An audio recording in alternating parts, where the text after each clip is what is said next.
Chapitre 4 sur les traces de Barbe Blanche.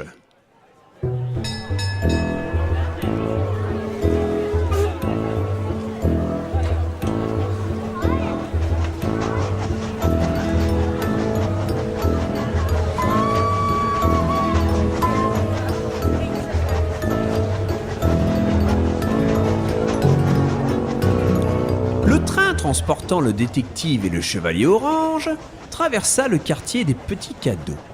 Les chalets étaient tous remplis de petits objets adorables à souhait.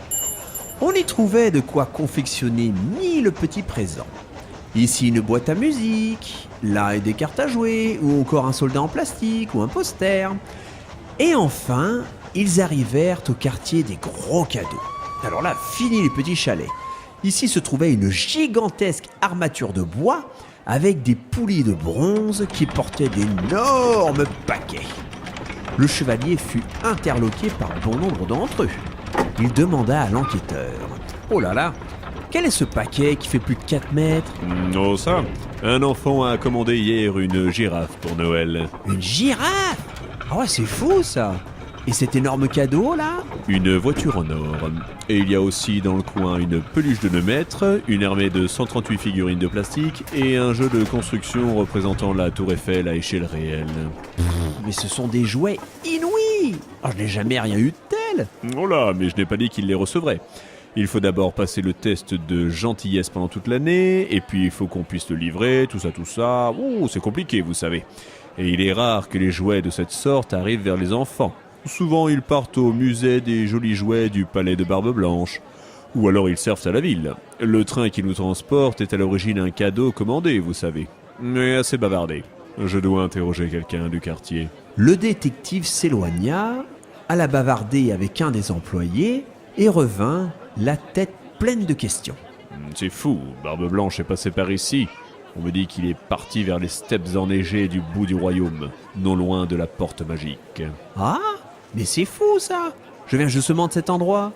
Allons-y au plus vite. Et nos deux compères se retrouvèrent devant la porte. Le chevalier orange resta immobile quelques instants, puis s'écria: « J'ai tout compris !» Et il traversa la porte, atterrit dans la tour du mage, puis prit la porte du royaume de l'été.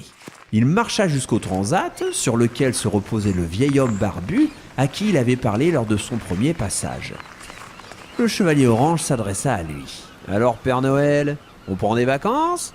Le vieil homme se redressa d'un bond.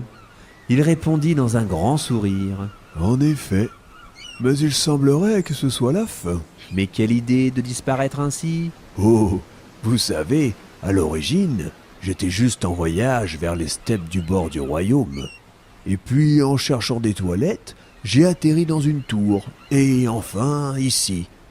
Je me suis dit que rester quelques jours ne me ferait pas de mal. Mais on dirait bien que l'on a besoin de moi. » Ah, je crois aussi. Allez, partez sans tarder et transmettez mes amitiés au détective du royaume de l'hiver.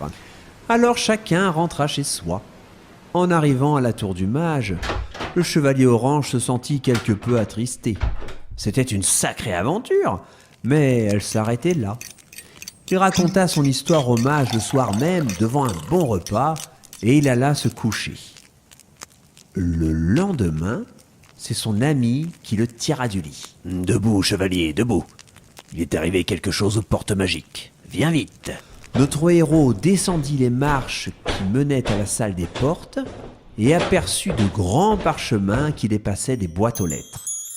Il y en avait un par boîte et, en les tenant bout à bout, ils formaient un récit.